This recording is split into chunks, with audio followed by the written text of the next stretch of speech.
Narcs Hate They Love Me. I'm NarcsHateTheyLoveMe on Instagram. Narcs Hate They Love Me on TikTok. If you want a one-on-one with me, I'm NarcsHateTheyLoveMe at gmail.com. That email will be in the video description, y'all. I'm Narcs Hate They Love Me.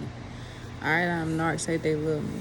And I'm in a group online on Facebook called Narcissist Anonymous 101, the Empath Tribe. And if you haven't, and if you don't, come in there, join us, and let's talk about this thing and get down to the bottom. Let's get to the bottom of whatever it is you've been through so that you can move forward and you can move healthy. You can be you. All right, you can be you. All right, again, I'm Narcs Hate They Love Me.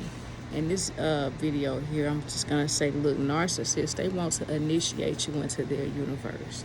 Yes, they want to initiate you into their universe. They want you to be just like them. Just like them. That's their ultimate goal for you. Okay, that's their ultimate goal for you. When you don't have goals for yourself and you undermine yourself and you abandon yourself and you neglect yourself for people like this, you will become a part of their universe, a member into their universe. The way that they view things, you won't be able to make decisions based off of you and your logic, your perspective, your reasoning. You won't be able to. All you'll be concerned with is what they think, how they feel, how they'll treat you. All right? They want to make you just like them. Okay? That's why they gaslight. That's why they manipulate. That's why they silent treat. All that stuff has been done to them. So they do it to you. They know what the outcome of it is when it's been done to them. So that's why they do it to you. They won't. Listen, the devil is all about souls. Narcissism is most definitely demonic. Every mental health disorder is demonic, okay? I done said this before. I'll say it again. Wasn't nowhere in the Bible where somebody talked about, I don't care who wrote it, Paul, Luke, John, I don't care who wrote it. It wasn't nothing demonic. I mean, not demonic, but it wasn't nothing in there talking about depression, anxiety, all right? It wasn't none of that. Gaslighting, silent treating, ghosting.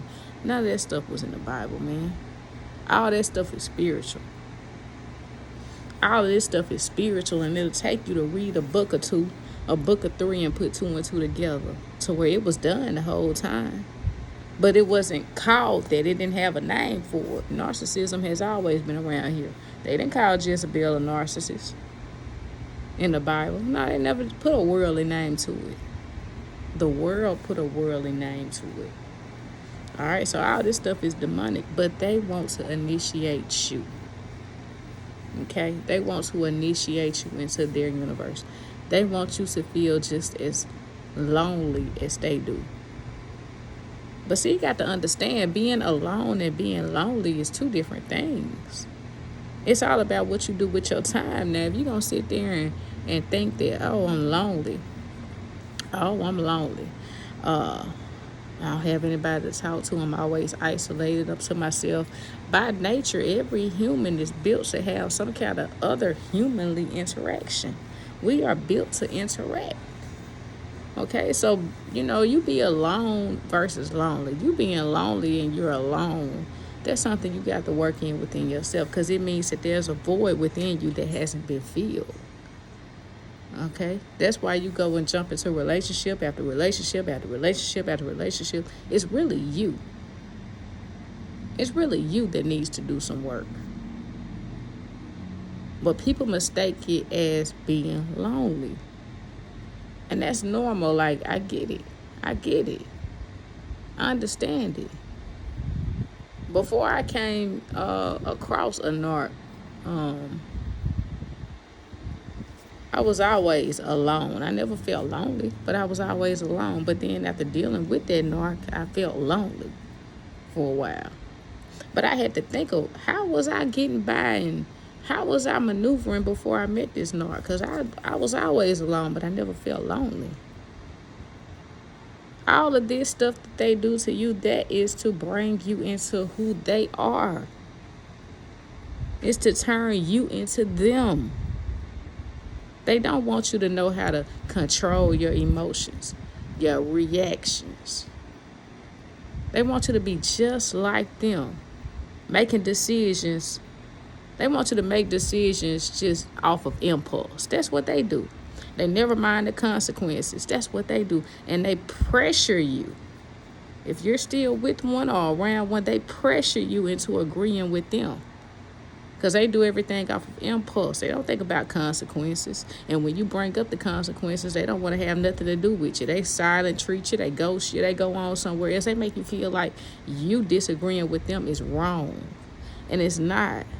See, relationships, it's not about who's right and wrong. See, narcissists are all about who's right and wrong. It's about bringing the two of you to a place of understanding, despite who's right or who's wrong. Because once we get to this place of understanding, we can overcome and keep going forward.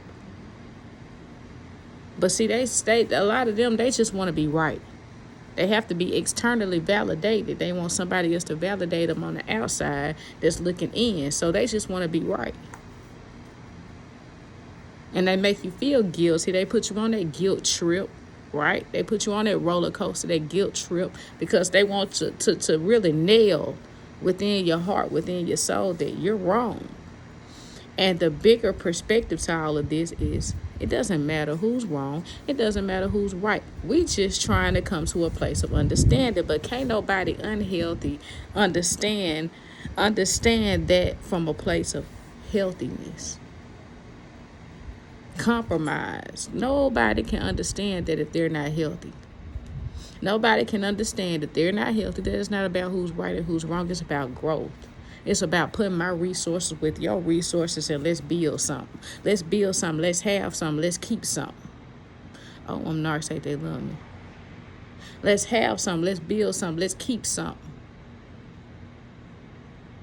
These people here, toxic people, they don't have shit. A lot of times they don't have shit.